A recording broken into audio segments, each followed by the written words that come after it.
नमस्कार, BTV news के इस बुलेटिन में आपका स्वागत है। सबसे पहले आइए एक नजर डालते हैं आज की कुछ खास खबरों पर। BTV न्यूज़ की हेडलाइन के प्रायोजक हैं जायसवाल हीरो। जायसवाल हीरो आपके अपने शहर बालाघाट में हीरो कंपनी की बाइक एवं मोपेड गाड़ियों का भव्य showroom. Jaiswal Hero Hero bike की श्रृंखला में हीरो कंपनी की एक और नई शुरुआत, हीरो एक्सट्रीम 160R। जी हाँ, हम लेकर आए हैं हीरो एक्सट्रीम 160R, स्पोर्टी और मस्कुलर स्ट्रीट फाइटर मोटरसाइकिल। इसमें प्रोग्राम्ड F2 160cc इंजन और 14 सेंसर्स के साथ एक्सेंस टेक्नोलॉजी, ज्यादा माइलेज और कम मेंटेनेंस, इजी फील्ड स्टार्ट और इंजन की लंबी लाइफ। एक्सट्रीम 160R में आपको फुल LED पैकेज का लेटेस्ट फीचर मिलेगा, 7 स्टेप एडजस्टेबल मोनोशॉक सस्पेंशन और चौड़ा रेडियल रियर टायर। इसमें आपको 2 वेरिएंट मिलेंगे, सिंगल डिस्क, डबल डिस्क, 5 साल इंजन की वारंटी और 5 सर्विसिंग फ्री।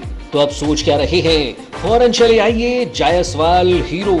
हमारा पता है Jaiswal Hero, Ambedkar Chowk, degree college road, Balaghat. Mobile number 9425822335, 7290035447।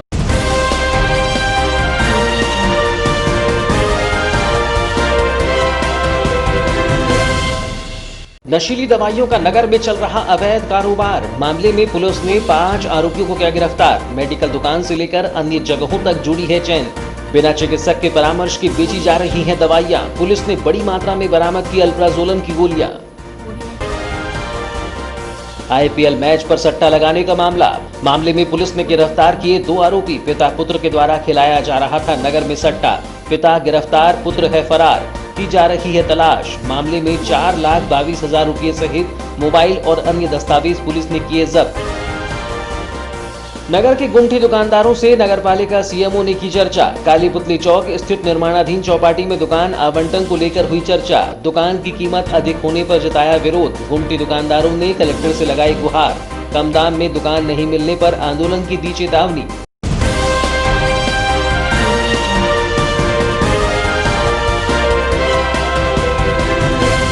और अब समाचार विस्तार से। कोतवाली पुलिस ने नशीली दवा अल्प्राजोलम के अवैध कारोबार में लिप्त 5 आरोपियों को गिरफ्तार कर लिया है, जिसमें ग्राम प्रज्वल मेडिकल संचालक अजय मंगलानी, किराना दुकान संचालक बिसन नागेश्वर सहित अन्य 3 युवक शामिल हैं। मेडिकल से नशीली दवाई की खरीदी के बाद किराना दुकान संचालक उस दवाइयों को अन्य युवकों के माध्यम से बेचने का अवैध कार्य कर रहा था। इस संबंध में जानकारी देते हुए पुलिस अधीक्षक अभिषेक तिवारी ने बताया कि नशीली दवाई के अवैध कारोबार को लेकर लगातार सूचना मिल रही थी, जिसके लिए ASP व CSP द्वारा कोतवाली पुलिस टीम के साथ कार्य कर इस अवैध कारोबार का भांडाफोड़ किया गया है। पुलिस ने नशीली दवाई अल्प्राजोलम के अवैध कारोबार करने वाले 5 आरोपियों को गिरफ्तार कर लिया है। चूंकि अल्प्राजोलम दवाई को चिकित्सक की सलाह या पर्ची के माध्यम से ही बेचा जा सकता है, इसका बाकायदा रिकॉर्ड रखना होता है, लेकिन मेडिकल संचालक के पास इस तरह के कोई दस्तावेज या रिकॉर्ड मौजूद नहीं पाए गए। मेडिकल संचालक के यहां से नशीली दवाई का विक्रय होकर किराना दुकान में पहुंचती थी और किराना दुकान से 3 युवक सागर, भास्कर, विमल उके व आशीष तिलासे अपने संपर्क वाले युवकों को उसे बेचते व उपयोग कर रहे थे। मेडिकल जो व्यवसायी हैं वो एक हैं अजय पिता महेश मंगलानी। ये मेडिकल स्टोर्स हैं इनका, प्रज्वल मेडिकल स्टोर्स। जो अभी प्राइमरी इन्वेस्टिगेशन है उसमें इसी मेडिकल स्टोर से ये दवा गलत तरीके से बिना डॉक्टर के प्रिस्क्रिप्शन के और ज़्यादा मात्रा में अनऑथराइज लोगों को दी जा रही थी, जहाँ से वो लोग इसको डिस्ट्रीब्यूट कर रहे थे मार्जिन बढ़ाकर। जो डिस्ट्रीब्यूट कर रहे थे वो है विमल पिता किशोर और आशीष तलासे, सागर भास्कर और बिसन पिता सोम जी नागेश्वर। ये 4 लोग उसको डिस्ट्रीब्यूशन चैनल में ये मिले हैं। और जहाँ से जिस दवाई की दुकान से ये होना पाया गया है कि जहाँ से ये बाहर निकल रही है, क्योंकि दवा की दुकान तक तो पहुँचना लाजमी है, क्योंकि कुछ लोगों को इसकी दवा के रूप में भी आवश्यकता पड़ती है। वो डॉक्टर जब प्रिस्क्राइब करता है उसके प्रिस्क्रिप्शन को प्रॉपर नोट बना के उसका रिकॉर्ड रखते हुए वो दवा बेची जा सकती है। परंतु इसको अनऑथराइज तरीके से, और जब उनकी दुकान की तलाशी ली गई तो उनके पास रिकॉर्ड्स भी नहीं थे कि क्यों उनके यहाँ से ये दिया गया। इस आधार पर उनको भी इसमें इन्वॉल्व पाते हुए उन पर कार्रवाई की गई है। अन्य कुछ दुकानों के भी इसमें नाम आ रहे हैं, उनमें भी हम लोग विवेचना कर रहे हैं और यदि ऐसे कुछ सुराग मिलते हैं, कुछ साक्ष्य सामने आते हैं तो उन पर भी कार्रवाई होगी। पुलिस अधीक्षक अभिषेक तिवारी ने बताया कि मामले में जांच जारी है और देखा जा रहा है कि मेडिकल संचालक के पास बालाघाट में दवाई कहां से प्राप्त हो रही थी और वह इस तरह से कैसे उपलब्ध करा दी जा रही थी। पुलिस ने आरोपियों के पास से 600 से अधिक टैबलेट को भी बरामद किया है। पुलिस अधीक्षक ने बताया कि दिनांक 5 अक्टूबर को मुखबिर द्वारा सूचना मिली कि बिसन नागेश्वर निवासी वार्ड नंबर 4 शांतिनगर बालाघाट द्वारा अपनी बैहर रोड स्थित अनाज किराना दुकान में अल्प्राजोलम नशीली दवाएं बेचता है की सूचना पर कार्रवाई करते हुए आरोपी बिसन नागेश्वर की दुकान में दबिश देकर भारी मात्रा में अल्प्राजोलम टैबलेट 30 पत्ते कुल 300 गोलियां बरामद की गई, जिसके द्वारा बताया गया कि वह उक्त गोलियां सागर भास्कर निवासी बैहर रोड बालाघाट से बिक्री करने के लिए लेता है तथा ग्राहकों को नशे के लिए बेचता है। इस मामले में आरोपियों के विरुद्ध अपराध कायम कर अनुसंधान में लिया गया है। इसमें 5 आरोपी जो हमें उनके पास वो लोग जो एक दवाई है जो नशीली दवाई अल्प्राजोलम, ये अल्प्राजोलम के उपयोग से ही ये लोग नशे का उपयोग कर रहे थे। साथ ही साथ वैसे तो ये एक शेड्यूल्ड ड्रग है जिसको कि प्रिस्क्रिप्शन पे दिया जा सकता है, परंतु उसका यदि डॉक्टर के प्रिस्क्रिप्शन के बिना उसका कुछ लोग इसको नशे के तौर पे उपयोग कर रहे थे। और इन आरोपियों द्वारा इस दवाई को, जैसे आरोपी बिसन पिता सोमजी नागेश्वर, साथ में सागर भास्कर, आशीष तलासे, विमल, अजय, ये 5 आरोपियों को थाना कोतवाली टीम ने, CSP कोतवाली, एडिशनल SP बालाघाट ने पूरे एक गोपनीय तंत्र को उसमें जागृत करते हुए और कुछ जो अपने जागरूक लोग हैं उनकी शिकायत पर ही ये कार्रवाई की गई। इनके पास से अलग अलग उसमें कुल 600 गोलियां अल्प्राजोलम की बरामद हुई हैं और इसमें आगे भी हम लोगों को इसमें उम्मीद है कि जो इनका बैक नेटवर्क है वो कहाँ से प्राप्त कर रहे हैं और यदि ये किसी अन्य भी दवा की जो दुकानें हैं जो कि इनको अवैधानिक तरीके से या जो नियम से बाहर हट के, नियम तोड़ के इनको किसी गलत हाथों में बेच रहे हैं या दे रहे हैं जिसके कारण इनका दुरुपयोग हो रहा है नशे के तौर पे, तो उस पर भी हम लोग इसमें विवेचना कर रहे हैं और यदि और भी लोग इसमें गलत पाए जाते हैं, आरोपी पाए जाते हैं तो उन पर भी कार्रवाई करेंगे।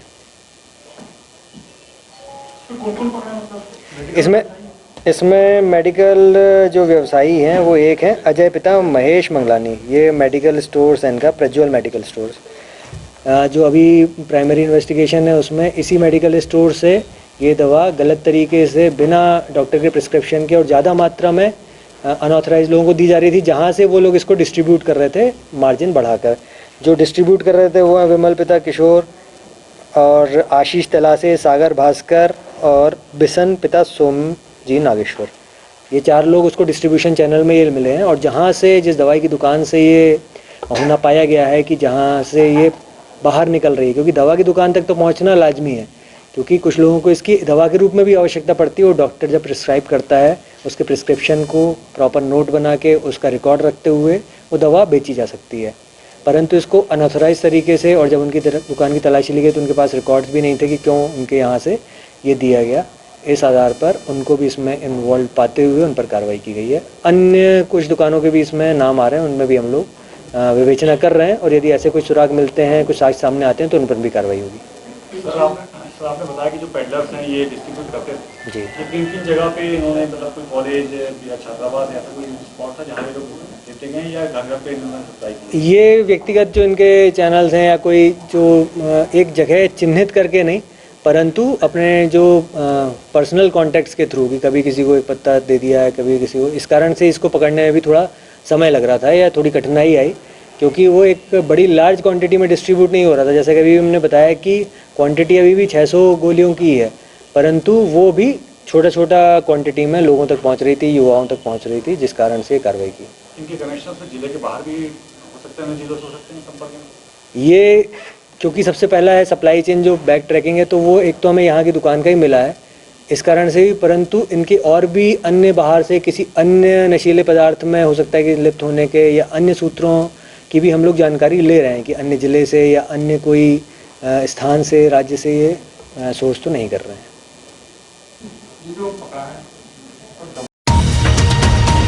इधर कोतवाली पुलिस ने ऑनलाइन IPL क्रिकेट मैच पर सट्टा खिलाने के मामले में 2 आरोपियों को गिरफ्तार कर लिया है, जबकि एक आरोपी फरार बताया जा रहा है। जानकारी के अनुसार दोनों ही आरोपी पिता और पुत्र हैं। पुलिस ने आरोपियों के पास से नगद 4,22,000 रुपये नगद और 2 मोबाइल जब्त किए हैं। हालांकि मामले में दोनों आरोपियों को जमानत पर रिहा कर दिया गया है। पुलिस अधीक्षक अभिषेक तिवारी ने मामले की जानकारी देते हुए बताया कि मुखबिर से सूचना प्राप्त हुई थी कि एक लड़का आईपीएल में जीता हुआ पैसा लेने के लिए सटोरिया लक्की बोपचे के घर जा रहा है, जिसके बाद सूचना पर उक्त युवक दिलेश भोरगड़े निवासी समनापुर को घेराबंदी कर पकड़ा गया। दिलेश भोरगड़े ने बताया कि उसके द्वारा आईपीएल सट्टा में जीते 23,000 रुपये लेने के लिए लक्की बोपचे के घर जा रहा है और बताया कि लक्की बोपचे अपने पिता राजेंद्र बोपचे के साथ मिलकर आईपीएल का सट्टा खिलाता है। लक्की बोपचे द्वारा फोन के माध्यम से भोपाल में बैठकर सट्टा खिलाया जा रहा था, जिसमें हार जीत का पैसा लेने देने हेतु अपने पिता राजेंद्र बोपचे को बोलता है। इस आधार पर आरोपी दिलेश भोरगड़े को लेकर लक्की बोपचे के घर पहुंचे और वहां पर पिता राजेंद्र बोपचे के द्वारा सट्टा में जीती रकम 23,000 रुपये देते रंगे हाथों पकड़ा गया, जिससे नाम पूछने पर उसने अपना नाम राजेंद्र बोपचे निवासी हरिओम नगर बालाघाट बताया, जिसके द्वारा बताया गया कि उसका लड़का लक्की बोपचे आईपीएल का सट्टा खिलाता है, जो हार जीत का पैसा देने के लिए उसे बोलता है तो वह लक्की बोपचे के द्वारा भेजे गए व्यक्ति को पैसा दे देता है और लेता है। उन्होंने बताया कि पुलिस ने राजेंद्र बोपचे से आईपीएल का सट्टे का पैसा 3,99,000 रुपये, सट्टे की लिखा पढ़ी के दस्तावेज, मोबाइल फोन जब्त किया है। आरोपी दिलेश से एक मोबाइल व नकदी 23,000 रुपये जब्त किए गए हैं। आरोपियों के मेमोरेंडम के आधार पर लक्की बोपचे को आरोपी बनाया गया है, जो फरार है। आईपीएल वाले में भी शिकायत प्राप्त हो रही थी और ये सेम टीम है, एडिशनल एसपी, सीएसपी और टीआई साहब की, साथ में थाने के स्टाफ ने भी इसमें अच्छी सूचना संकलित की है।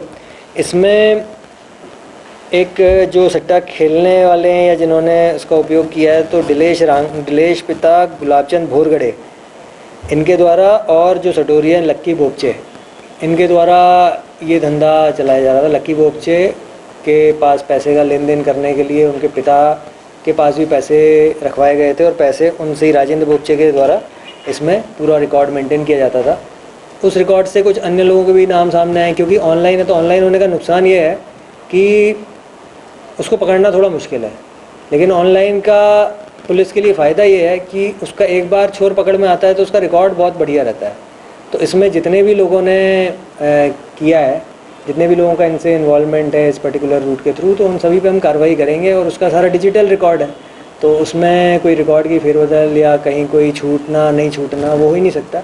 तो ये कार्रवाई अभी इसमें सभी सूत्रों को, सभी उसके सबूतों को हम लोग एनालाइज करके, बाकी भी जितने लोगों ने इस पर्टिकुलर व्यक्ति के माध्यम से इस ऑनलाइन सट्टे में हिस्सा लिया होगा या ऑनलाइन सट्टे का अपराध कारित किया होगा, उन पर भी कार्रवाई करेंगे। बताया जा रहा है कि आरोपियों द्वारा करोड़ से अधिक की राशि का सट्टा खिलाया जा रहा था, जिसमें शहर के कई नामी गिरामी लोग भी शामिल हैं, लेकिन पुलिस उन तक अभी नहीं पहुंच पाई है।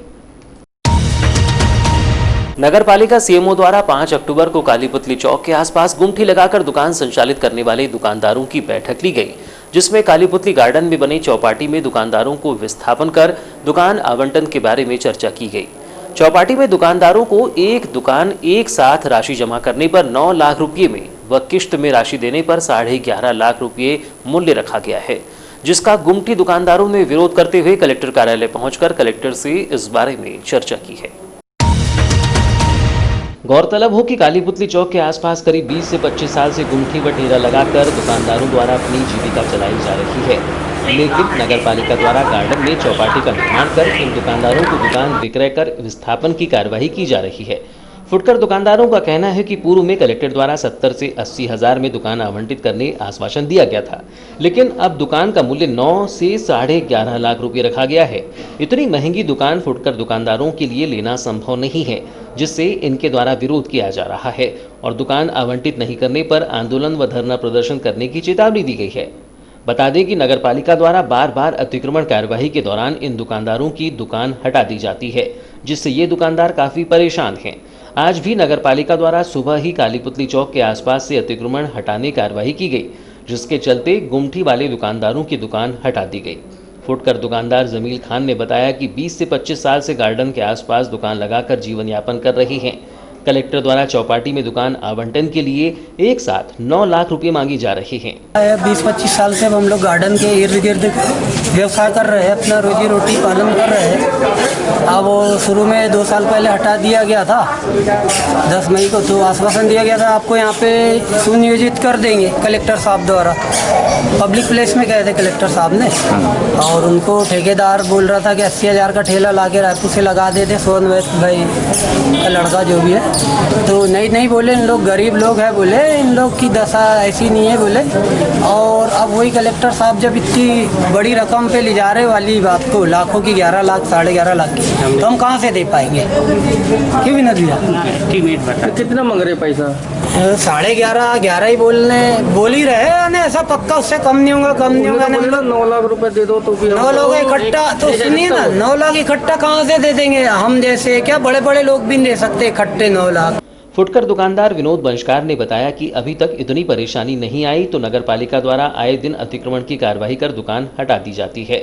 कलेक्टर ने जो काफी वर्ष से दुकान लगा रहे हैं उन्हें कलेक्टर द्वारा 70 से 80 हजार रुपये में दुकान देने कहा गया था, लेकिन अब 11.5 लाख रुपये में दुकान दी जा रही है। एक मुश्त राशि देने पर 9 लाख रुपये दिए जाने कहा जा रहा है। हमारी मांग पूरी नहीं की गई, धरना प्रदर्शन किया जाएगा और सुनवाई नहीं हुई तो हाईकोर्ट में याचिका दायर की जाएगी। कालीपुत्री चौक में 20 से 25 साल से हम धंधा कर रहे हैं, वहाँ रोजी रोटी चल रही है हमारी। अभी तक तो इतनी परेशानी नहीं आई थी, लेकिन इन 2 सालों में इतनी ज़्यादा परेशानी आ रही है और इस साल तो कुछ ज़्यादा ही आ गई परेशानी। कौन परेशान कर रहे हैं? परेशान ऐसा है कि नगर पालिका से सबसे ज़्यादा परेशानी आ रही है। आए दिन अतिक्रमण लेके खड़े हो जाते हैं। अभी गार्डन का कुछ काम हुआ नहीं है ढंग का, अभी कोई विकास तो हो नहीं रहा है। और जैसे तैसे हमको आश्वासन दी गई थी कलेक्टर महोदय साहब ने कि इन गरीब जो यहाँ बैठे पुराने 20 सालों से, इन 14 लोग को दुकान दिया जाएगा। उसमें ये बोला गया था कि इनको 70 से 80 हज़ार रुपये की लागत में हम इनके लिए कुछ यहाँ पे साधन कर दें। आज ये बात आ गई कि हमको बोला जा रहा है कि आप 11.5 लाख रुपए दोगे तो आपको दुकान पे बैठने दिया जाएगा, वरना नहीं दी जाएगा। और अभी एक बात ये भी बोली गई है, कभी 11.5 लाख नहीं है तो 9 लाख पूरे मुफ्त हमको दी जाए तो दुकान पे बैठो। पहले हमको अच्छा आश्वासन दे दिए गए कि 70-80 हज़ार में हम आप लोग को दे देंगे। आज ये एक आधार पे ला दिए कि 11.5 लाख रुपए दो और 11.5 लाख नहीं है तो 9 लाख पूरे हमारे हाथ पे ला के दो तो आपको दुकान दी जाएगी। वहीं मामले में नगरपालिका सीएमओ सतीश मटसेनिया ने कहा कि काली पुतली के आसपास जो गुमठी लगाकर दुकान संचालित करने वाले दुकानदारों को बुलाया गया है। काली पुतली के गार्डन में बनी चौपाटी में इन दुकानदारों को दुकान आवंटित करने के लिए चर्चा की गई है। कलेक्टर के निर्देशानुसार एक दुकान का मूल्य 11 लाख रुपये रखा गया है, लेकिन गुमठी दुकानदारों द्वारा राशि कम करने की मांग करने पर एक मुश्त राशि देने पर 9 लाख में दुकान आवंटन कर दिया जाएगा। इसीलिए बुलाया गया था कि व्यवस्थापन के अंतर्गत सभी जो दुकान लगाते हैं काली पुतली के चारों तरफ, चौक के चारों तरफ, उनकी बात यही है कि व्यवस्थापन के अंतर्गत हम दुकान लेना चाहते हैं। उसी के संबंध में मैंने तीसरी बार बुलाया था सभी लोगों को। यदि आप व्यवस्थापन के अंतर्गत दुकानें लेने में इंटरेस्ट रखते हैं तो इस कार्रवाई को आगे बढ़ाएंगे। कितना पैसा लिया जा रहा है इन लोगों से दुकान देने के लिए और कितने वर्षों के लिए दी जा रही है? ये लगभग इसकी राशि जो कलेक्टर गाइडलाइन के अकॉर्डिंग 11 लाख रुपए की लगभग है, ये राशि ली जा रही है। और दूसरी बात, इन्होंने छूट के लिए निवेदन किया था कि छूट हमें इसमें मिलना चाहिए, हमारी आर्थिक स्थिति अच्छी नहीं है। तो इसके लिए माननीय प्रशासक महोदय ने, माननीय कलेक्टर महोदय ने इसमें एक मुश्त 9 लाख रुपये एक मुश्त 11 लाख के एवज में देने के लिए नाम से बोला था। तो हमने उस संबंध में इसे निवेदन किया था, अगर आप देना चाहते हैं, हम राशि करना चाहते हैं तो 9 लाख रुपये एक मुश्त हमें दे दीजिए। क्या लगता है सर कि क्या ऐसे लोग 9 लाख रुपए एक मुश्त दे सकते हैं? ये व्यक्तिगत मामला है, इसलिए मैं कुछ नहीं कर पाऊँगा। तो अभी इन लोग क्या रिक्वेस्ट कर रहे थे? रिक्वेस्ट यही थी कि राशि और कम हो सके तो कम हो जाए। सर, अगर ये पैसे का इंतज़ाम नहीं कर पाए या अगर कलेक्टर साहब के साथ या प्रशासक के साथ में बात नहीं हो पाई तो क्या लगता है कि क्या इन्हें वहाँ से फिर हटना पड़ेगा, दुकान नहीं दी जाएगी? ये तो मतलब जैसा आदेश होगा सरकार वैसा बोलेगा। ठीक। जिले में बढ़ रहे कोरोना संक्रमण को देखते हुए सप्ताह में एक दिन मंगलवार को नगर के व्यापारियों द्वारा दुकान बंद रखने का निर्णय लिया गया था, जिसके चलते 6 अक्टूबर को नगर में 70% व्यावसायिक प्रतिष्ठान बंद रहे और करीब 30% दुकानें खुली रही। नगर में बंद का मिला जुला असर देखने को मिला।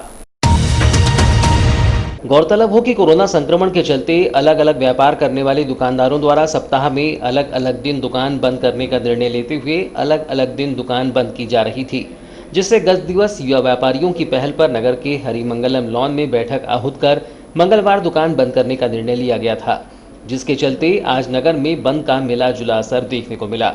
सब्जी दुकानदारों द्वारा पूर्व की तरह ही सोमवार को सब्जी बाजार बंद रखा जा रहा है, जिससे आज सब्जी दुकानें खुली रहीं।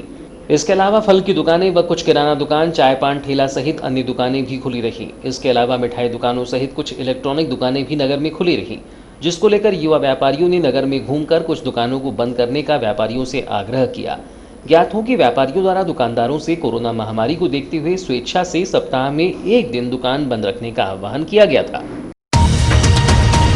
परसवाड़ा विधानसभा क्षेत्र के अंतर्गत भारतीय जनता पार्टी के ग्रामीण मंडल बालाघाट तथा हट्टा मंडल की नवनियुक्त मंडल कार्यकारिणी की संयुक्त बैठक 6 अक्टूबर को जिला भाजपा कार्यालय में प्रदेश के आयुष व जल संसाधन मंत्री रामकिशोर कावरे के मुख्य आतिथ्य में संपन्न हुई, जहां आगामी समय में गांव-गांव तक संगठन का विस्तार करने पर विचार विमर्श हुआ। बैठक के दौरान केंद्र और राज्य सरकार की जन कल्याणकारी योजनाओं को घर घर तक पहुंचाने का संकल्प लिया गया। बैठक के दौरान सर्वप्रथम भारत माता, पंडित दीनदयाल उपाध्याय और डॉक्टर श्यामा प्रसाद मुखर्जी की तैल चित्र पर माल्यार्पण कर पूजा अर्चना की गई। कार्यकर्ताओं को संबोधित करते हुए बतौर मुख्य अतिथि मंत्री कावरे ने कहा कि भारतीय जनता पार्टी का मंडल स्तर का पदाधिकारी होना भी बड़े सौभाग्य की बात है। पार्टी कार्यकर्ताओं के काम, उनकी लगन और मेहनत को कभी नहीं भूलती। ग्राम स्तर पर सत्ता, संगठन का समन्वय और विकेंद्रीकरण स्थापित करना हमारा प्रमुख लक्ष्य है। हमारे लिए सत्ता नहीं बल्कि संगठन सर्वोपरि है। हम सब पार्टी के आदर्श पंडित दीनदयाल उपाध्याय, डॉक्टर श्यामा प्रसाद मुखर्जी, कुशाभाऊ ठाकरे और अटल बिहारी वाजपेयी की विचारधारा पर काम करते आ रहे हैं और आगे भी निष्ठा से करेंगे। एक समय ऐसा था जब लोग भारतीय जनता पार्टी के कार्यकर्ता की तरफ देखना भी पसंद नहीं करते, जब कांग्रेस का एक छत्र पूरे देश में राज था, लोग हमारे पास में जुड़ने को तैयार नहीं थे। लेकिन भारतीय जनता पार्टी के कार्यकर्ता के रूप में पंडित दीनदयाल उपाध्याय जी के विचार को आगे बढ़ाने के लिए जब हमने सत्य का राह काम करना प्रारंभ किया, परेशानी आई, परेशानी चले गई और हम सत्य के रास्ते पे काम करते करते जहां 2 सीट हमारी लोकसभा की थी, आज हमने 300 के पार करके दिखाया ये भारतीय जनता पार्टी। इस अवसर पर टीडी वैद्य, राजेंद्र सिंह ठाकुर, देवी शंकर टेमरे, शांतिलाल नकपुरे, वेद प्रकाश पटेल, संजय खंडेलवाल, बालाघाट ग्रामीण मंडल अध्यक्ष सतीश नीलधारे, हट्टा मंडल अध्यक्ष नितेश सोनकर, हेमेंद्र क्षीरसागर, जितेंद्र चौधरी समेत अन्य कार्यकर्ता व पार्टी पदाधिकारी उपस्थित रहे। 5 अक्टूबर को देर रात तक प्राप्त रिपोर्ट में बालाघाट जिले के 36 मरीजों के सैंपल कोरोना पॉजिटिव पाए गए हैं। शासन के प्रोटोकॉल के अनुसार कोरोना पॉजिटिव 33 मरीजों के ठीक हो जाने पर उन्हें 5 अक्टूबर को डिस्चार्ज कर दिया गया है। इस प्रकार बालाघाट जिले में अब तक कुल 1314 मरीज कोरोना पॉजिटिव पाए जा चुके हैं। इनमें से 947 मरीज शासन के प्रोटोकॉल के अनुसार ठीक होकर अपने घर जा चुके हैं।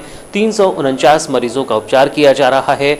10 मरीजों को उपचार के लिए मेडिकल कॉलेज छिंदवाड़ा रेफर कर दिया गया है और 8 मरीजों की मृत्यु हो गई है।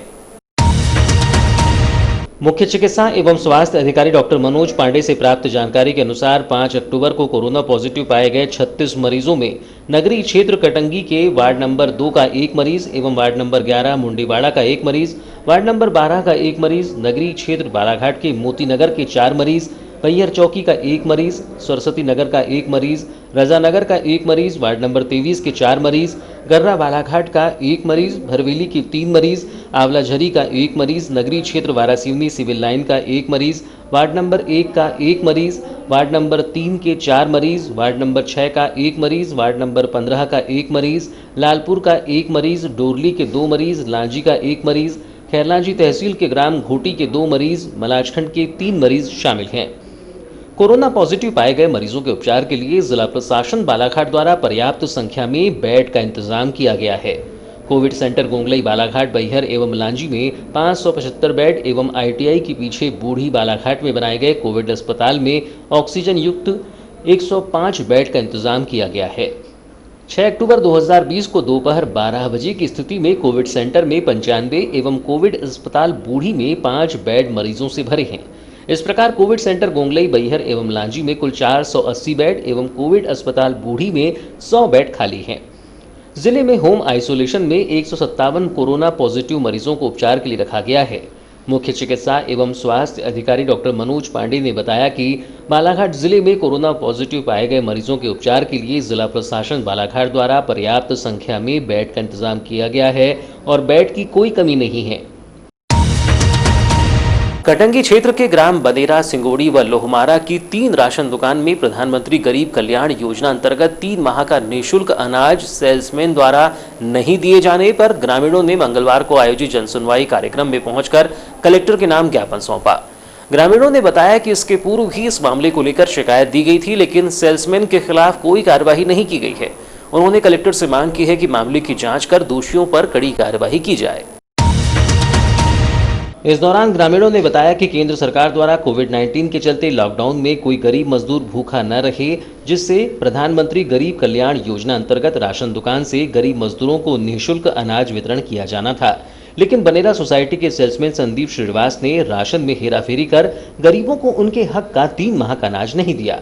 सेल्समैन द्वारा 17 रुपये लीटर के केरोसिन को 40 रुपये लीटर हितग्राहियों को विक्रय किया गया, जिसकी शिकायत ग्रामीणों द्वारा पूर्व में 8 सितंबर को कलेक्टर व एसडीएम को दी गई थी, जिस पर एसडीएम द्वारा 15 दिनों के भीतर जांच का आश्वासन दिया गया।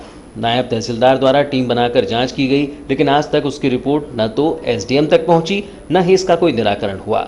जांच टीम द्वारा सेल्समैन को बचाने का प्रयास किया जा रहा है, जिससे ग्रामीणों द्वारा मामले की जांच कर दोषियों पर उचित कार्यवाही करने की मांग को लेकर आज पुनः ज्ञापन सौंपकर कलेक्टर से गुहार लगाई गई है। अरे जो अभी कोरोना महामारी के समय माह अप्रैल से प्रधानमंत्री गरीब कल्याण योजना की फ्री वाली राशन दी जा रही थी। पहले लॉकडाउन में 3 माह की देने का घोषणा किए थे प्रधानमंत्री जी ने। उसके बाद 3 माह खत्म न भी होने पर उसने नवंबर तक की घोषणा कर दी गई। पर इस बीच में श्री संदीप श्रीवास सेल्समैन द्वारा अप्रैल, मई और जून की राशन निःशुल्क वाली नहीं दी गई।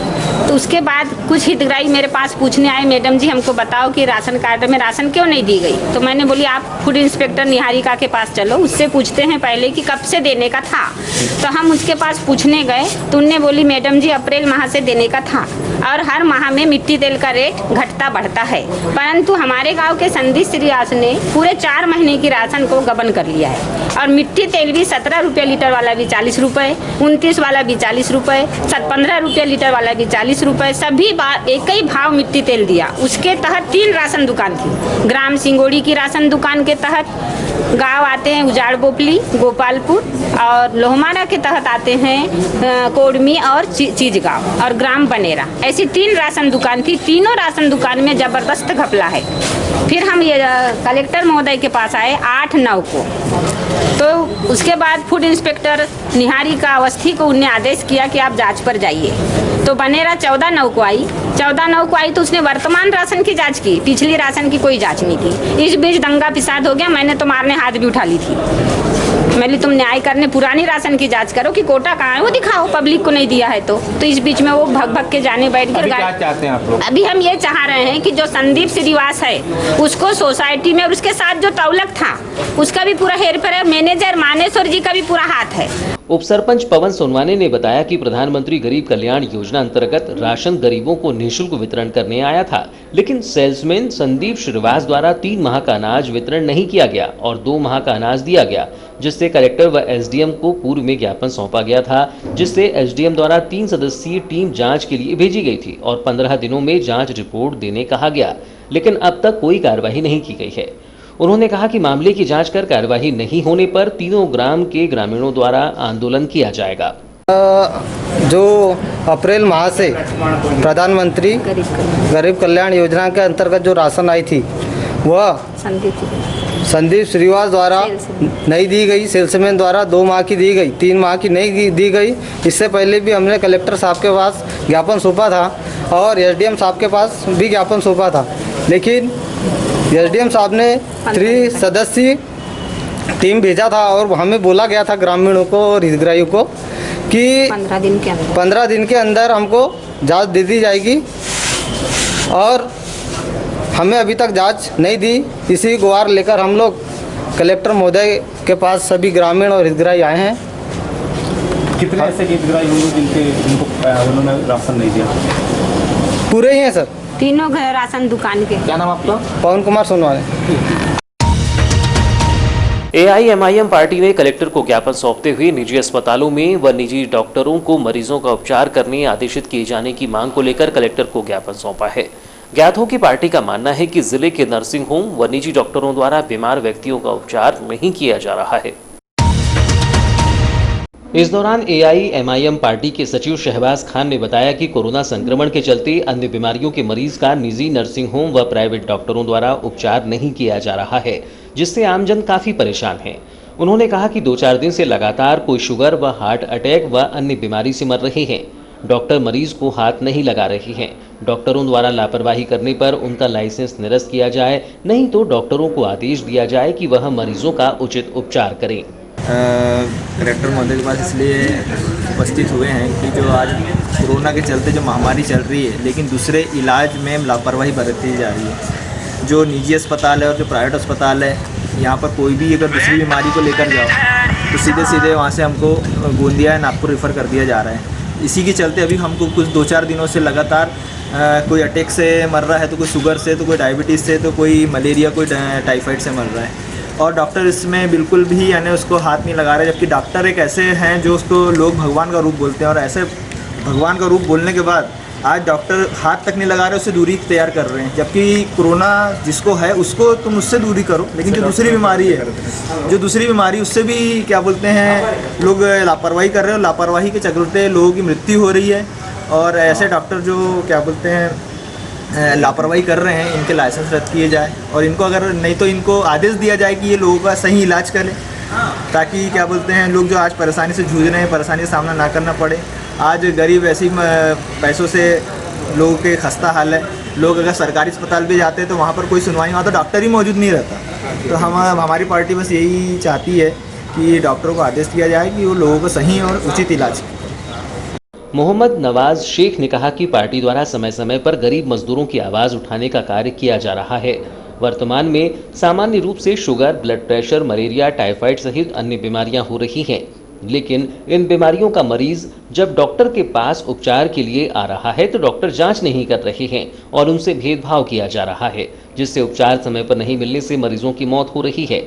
उन्होंने कलेक्टर से मांग की है कि निजी नर्सिंग होम व डॉक्टरों को इन सामान्य बीमारियों का उपचार करने आदेशित किया जाए कि मरीजों से भेदभाव न कर मरीजों का उपचार करें। डॉक्टरों द्वारा ऐसा नहीं किया जाता है तो वे इस कोरोना संक्रमण जब तक चल रहा है अपनी निजी अस्पताल बंद कर प्रैक्टिस बंद रखें। जी, आज हम लोग आए हैं, आज हमारी नहीं, ये समझ लीजिए हमने हमेशा गरीब मजलूमों की आवाज़ उठाते आए हैं, और आज हम पूरे ज़िले की जनता और हमारे शहर की जनता, जो गरीब जनता जो परेशान हो रही है, उनके लिए से आज हम कलेक्टर महोदय जी के यहाँ पे आए हैं। आज क्या हुआ है कि आज जैसे नॉर्मली कॉमन शुगर, डायबिटीज़ और अपना जो ब्लड प्रेशर है और टीबी वगैरह, या जैसे मलेरिया हुआ या फिर टाइफाइड हुआ, ये बीमारियां आज हर घर में, किसी न किसी घर में, परिवार के हर एक सदस्य को होती है। तो आज वो सदस्य डॉक्टर साहब के पास है निजी अस्पतालों में, या फिर कोई जो डॉक्टर जो डिस्पेंसरी खोल के बैठे हैं छोटे छोटे, उनके पास भी आने से पब्लिक कतरा रही है, जनता डर रही है। और इस पोजीशन में अगर वो किसी डॉक्टर के पास आती है, निजी हॉस्पिटल में आती है, नर्सिंग होम में आते हैं या डॉक्टरों के पास आते हैं, तो डॉक्टर उन्हें बिल्कुल कतई चेक नहीं करते, उनसे बहुत बुरी तरीके से भेदभाव किया जा रहा है। बैल बाजार ठेकेदारों के द्वारा आज पुलिस अधीक्षक कार्यालय पहुंचकर हिंदूवादी संगठनों द्वारा बाजार में मवेशी बेचने लाने व खरीद कर ले जाने वाले किसानी के बैल को रास्ते में रोककर पैसे की मांग करने व मांग पूरी नहीं होने पर मवेशी को पकड़कर थाने में मामला दर्ज कराकर प्रताड़ित करने शिकायत की गई। ज्ञापन सौंपने पहुंचे बैल बाजार ठेकेदारों ने बताया कि 1 अक्टूबर से मार्च 2021 तक का ठेका मिला है, लेकिन हमें ठेका चलाने में कठिनाइयों का सामना करना पड़ रहा है। कुछ हिंदूवादी संगठनों द्वारा गौरक्षा के नाम पर किसान व बैल व्यापारियों को रास्ते में रोककर मारपीट व पैसों की वसूली की जाती है और पैसा नहीं देने पर थाने में ले जाकर प्रकरण बनवा दिया जाता है। उन्होंने कहा कि ऐसा ही मामला चांगोटोला थाना के पादरीगंज में 29 नग मवेशी पैदल चांगोटोला बाजार लाए जा रहे थे, लेकिन कोरोना काल के कारण बाजार बंद होने से गांव-गांव में घूमकर बेचा जाता है। यह कार्य वर्षों से चला आ रहा है, लेकिन अभी कुछ हिंदू संगठनों के द्वारा मवेशियों को पकड़कर गौ तस्करी के नाम पर पैसों की मांग की जाती है। दूसरा मामला बरघाट बाजार से किसानों के द्वारा 30 से 40 हजार रुपये की बैल जोड़ियां खरीद कर ले जा रहे थे। 3 अक्टूबर शनिवार को करीब 10 से 11 बजे विटोरी सेलवट पार्क के आसपास कुछ हिंदू संगठनों के लोगों के द्वारा बैलों को रोककर पैसों की मांग की गई और पैसा नहीं देने पर रामपाली थाने में केस दर्ज कर वारासिवनी गौशाला में बैलों को भेज दिया गया। उन्होंने पुलिस अधीक्षक से मांग की है कि पकड़े गए बैल जोड़ी को देख बैल किसानी के हैं या कटनी के जांच की जा सकती है। उन्होंने कहा कि किसानी के बैल को रास्ते में रोककर परेशान व प्रताड़ित न किया जाए और इस मामले की जांच कर उचित कार्यवाही की जाए। बैल बाजार ठेकेदार चैन सिंह ने बताया कि बरघाट बैल बाजार शनिवार को लगता है। बाजार से कृषि के लिए उपयोगी करीब 50 नग बैल ले जाए जा रहे थे, जिसे रामपाली के पास हिंदूवादी संगठनों द्वारा रोककर पैसों की मांग की गई। पैसा नहीं देने पर थाने में अवैध मवेशी तस्करी का मामला दर्ज कराकर बैलों को गौशाला भिजवा दिया गया है। उन्होंने कहा कि किसानों के मवेशियों को रास्ते में न रोका जाए। कत्लखाना लायक के मवेशी को हम बाजार में लाने नहीं देते हैं। उन्होंने कहा कि मवेशियों की जांच के लिए डॉक्टर की सुविधा की जाए, जो जांच सके कि बैल किसानी के लिए हैं या कटनी के लिए। हमारे बरघाट बाजार कलेक्टर महोदय के आदेश के अनुसार शनिवार को बाजार चालू हुई।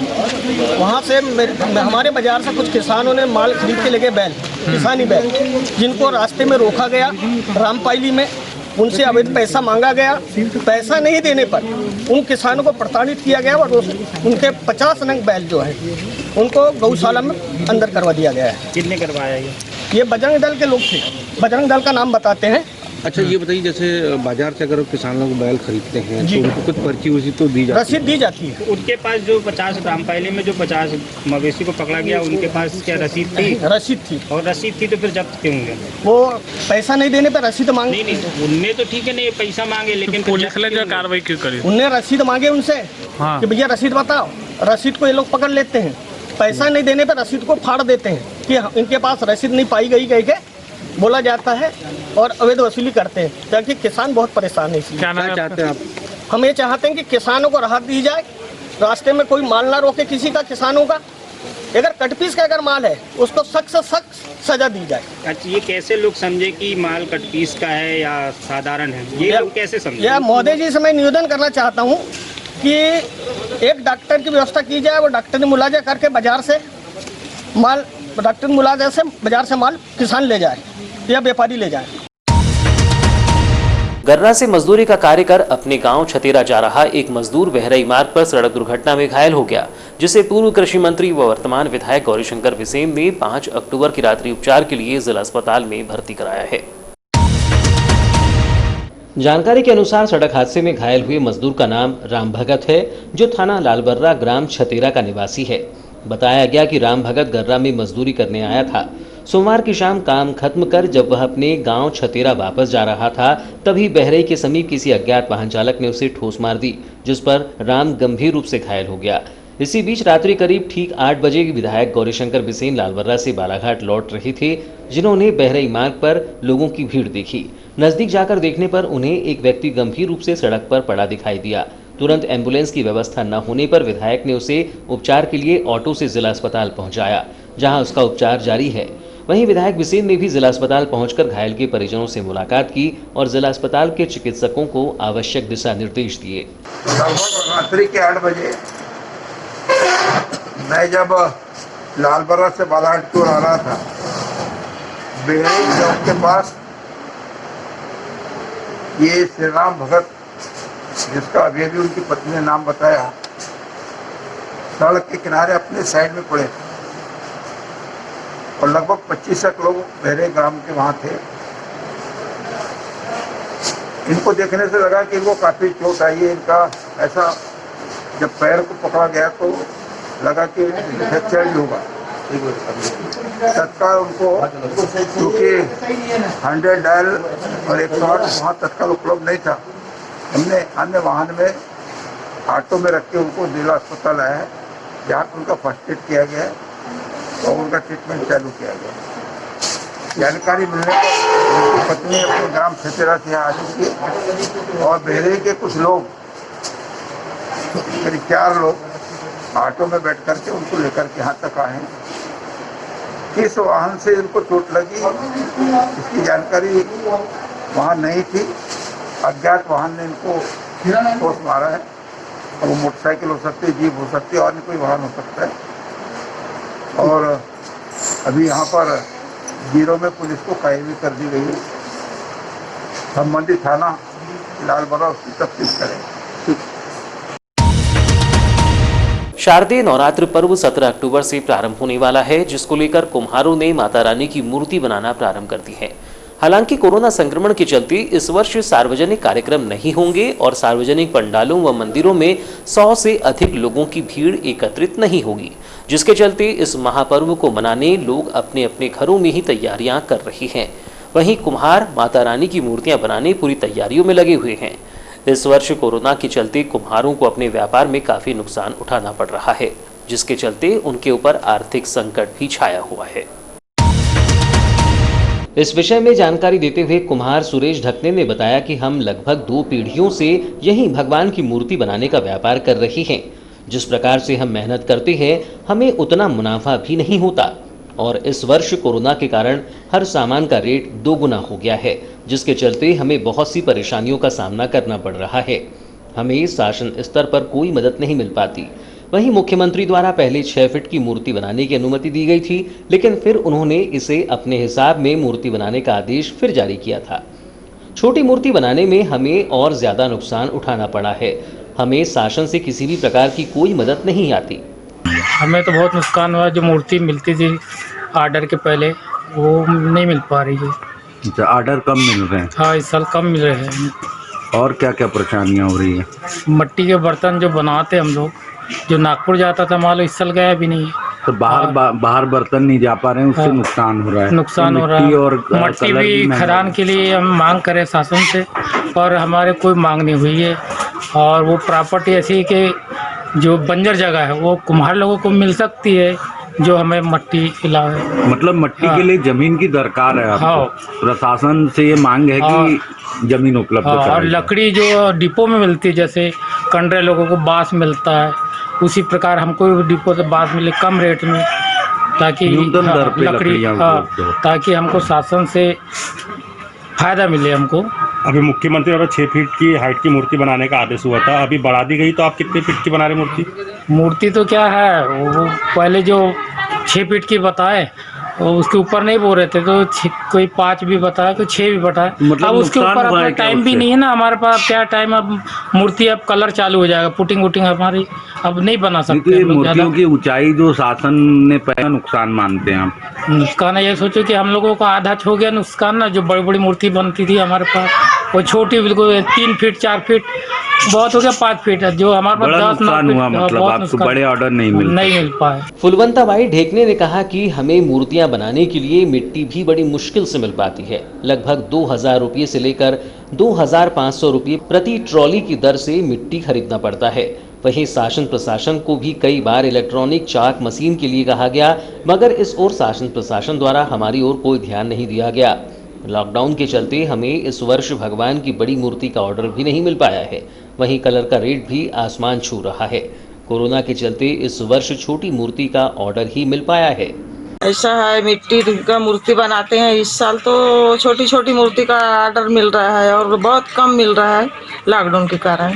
अच्छा, लॉकडाउन के कारण और क्या क्या नुकसान उठाना पड़ा आपको? नुकसान तो यही है ना, बड़ी मूर्ति में ज्यादा आवक होती थी हमारी, अब छोटी मूर्ति में छोटा दाम मिलेगा। पर ऑर्डर भी कम मिला है ना। और क्या मिट्टी भी महंगी हुई? मिट्टी महंगी हो गई, पैरा महंगा हो गया, बत्ता लकड़ी महंगी हो गई। कुल मिला के आर्थिक नुकसान उठाना पड़ा है इस बार। नुकसान उठाना पड़ा। सरकार से कोई मदद इस तरह की? नहीं, सरकार से कोई मदद नहीं। कितने वर्षों से कर रही हैं काम? हम तो परंपरा यहाँ तो कितने साल से कर रहे हैं, 20-25 साल 30 साल से। पुश्तैनी काम है आपका मूर्तियाँ बनाना? बस मूर्तियाँ बनाना। हमेशा सुर्खियों में रहने वाली वारासिवनी की नगरपालिका परिषद एक बार फिर चर्चाओं में है।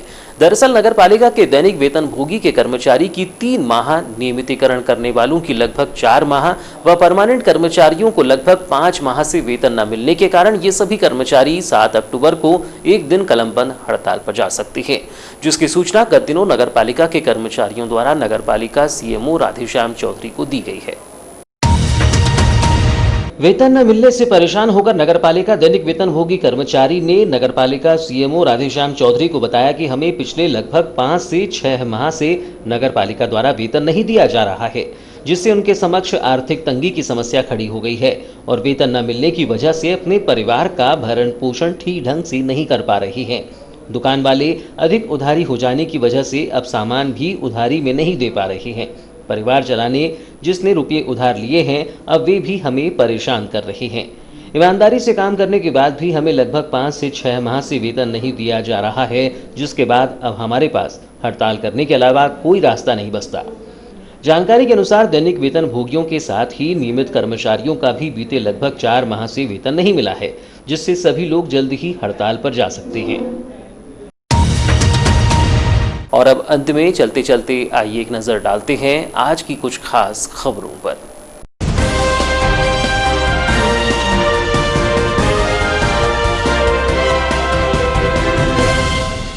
नशीली दवाइयों का नगर में चल रहा अवैध कारोबार, मामले में पुलिस ने 5 आरोपियों को किया गिरफ्तार। मेडिकल दुकान से लेकर अन्य जगहों तक जुड़ी है चेन। बिना चिकित्सक के परामर्श के बेची जा रही हैं दवाइयां। पुलिस ने बड़ी मात्रा में बरामद की अल्प्राजोलम की गोलियां। आईपीएल मैच पर सट्टा लगाने का मामले में पुलिस ने गिरफ्तार किए 2 आरोपी। पिता पुत्र के द्वारा खिलाया जा रहा था नगर में सट्टा। पिता गिरफ्तार, पुत्र है फरार, की जा रही है तलाश। मामले में 4,22,000 रुपये सहित मोबाइल और अन्य दस्तावेज पुलिस ने किए जब्त। नगर के गुमठी दुकानदारों से नगरपालिका सीएमओ ने की चर्चा। काली पुतली चौक स्थित निर्माणाधीन चौपाटी में दुकान आवंटन को लेकर हुई चर्चा। दुकान की कीमत अधिक होने पर जताया विरोध। गुमठी दुकानदारों ने कलेक्टर से लगाई गुहार। कम दाम में दुकान नहीं मिलने पर आंदोलन की दी चेतावनी।